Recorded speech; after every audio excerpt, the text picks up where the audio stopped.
Hello বন্ধুরা, তোমরা সবাই কেমন আছো? আশা করি ভালো আছো। আমি কল্পনা। তা হাট বাজার করে রবিবারে আবার রান্নার পালা। জানি না কোন জন্মের পাপ করলে মেয়ে ছেলে জন্ম পাওয়া যায়। আবার বেটা ছেলেরা বলে আমরা বড় পাপ করেছি মেয়ে বেটা ছেলে হয়ে। মানে শান্তি নেই। হাট বাজার করে এসে আবার এই যে রান্না। রবিবারে আমাদের এখানে গোপালপুরে হাট বসে। তা প্রথমে রেশন থেকে আবার হাটে গেলাম, হাটের থেকে বাজার টাজার করে নিয়ে এলাম। তারপরে আবার ঢুকলাম রান্নার শালে। এবার রান্নার শালায় কতক্ষণে এখন রান্না হবে। এখন 12টা বাজে, এখনও রান্না চাপে নাই। কেউ কিছু খায়ও নাই আজকে। জলখাবার ওই যা খেয়েছে সকালবেলা চা বিস্কুট বাস। মানে রবিবারের খাওয়ারও টাইম নেই, টিফিন টিফিন করার সময় নেই। তা নিয়ে এসছি মাংস। মাংস নিয়ে এসছি আমি 500, আর তার জন্য নিয়ে নিয়েছি আমি 100 গ্রাম পেঁয়াজ। পেঁয়াজটাকে লাল লাল করে ভেজে নিয়ে মাংসটাকে মাখিয়ে রেখেছিলাম মশলা দিয়ে।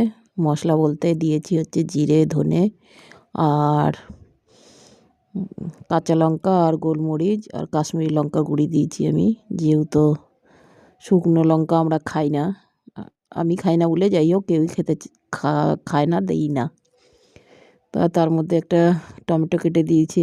আমি আবার দই ঠই দিই না, আমি মাংসতে দই দিই না, ভাল লাগে না আমার। একটা টমেটো দিয়ে দিয়েছি আর দুটো শুকনো লঙ্কা দুটো দিয়ে দিয়েছি তোমার গোটা রসুন। আমাদের ঘরের লোক আবার রসুনও ভালো খায়। তা আমি অত মাংস খেতে ভালোবাসি না, যাই হোক আমি আর তার জন্য আমি আলাদা চিংড়ি মাছ নিয়ে এসেছি। চিংড়ি মাছ দিয়ে শাক দিয়ে করব। তা এই যে মাংসতে আমি মাপ মতন জল দিয়ে দিলাম। আমি আবার মাংসতে বেশি ঝোল রাখি না, যাই হোক ওই অল্প কোনো রকম ঝোল রাখি মাখা মাখা। কেননা অত কেউ খেতে চায় না, আমি খাই খুব জোর 2-1 পিস। আর কর্তাবাবু খাবে।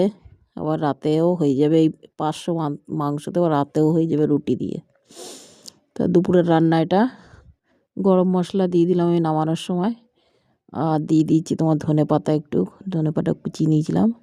গোটা গরম মশলা আমি বেটে নিয়েছি। আমি কোনো মশলাই মানে গুঁড়ো মশলা খাই না, যা গোটা যা হয় আমার জিরে ফিরে যা দিয়ে আমি বেটেই দিই। যাই হোক আমি মিক্সচারে বেটে নিয়েছিলাম। এটা রান্নার পরে এই যে শাক রান্নাটা করে নেবো। শাক রান্নার জন্য আমি নিয়ে নিয়েছি গোটা একটা রসুন আর কটা কাঁচা লঙ্কা। এর মধ্যেই চিংড়ি মাছ দিয়ে দেবো।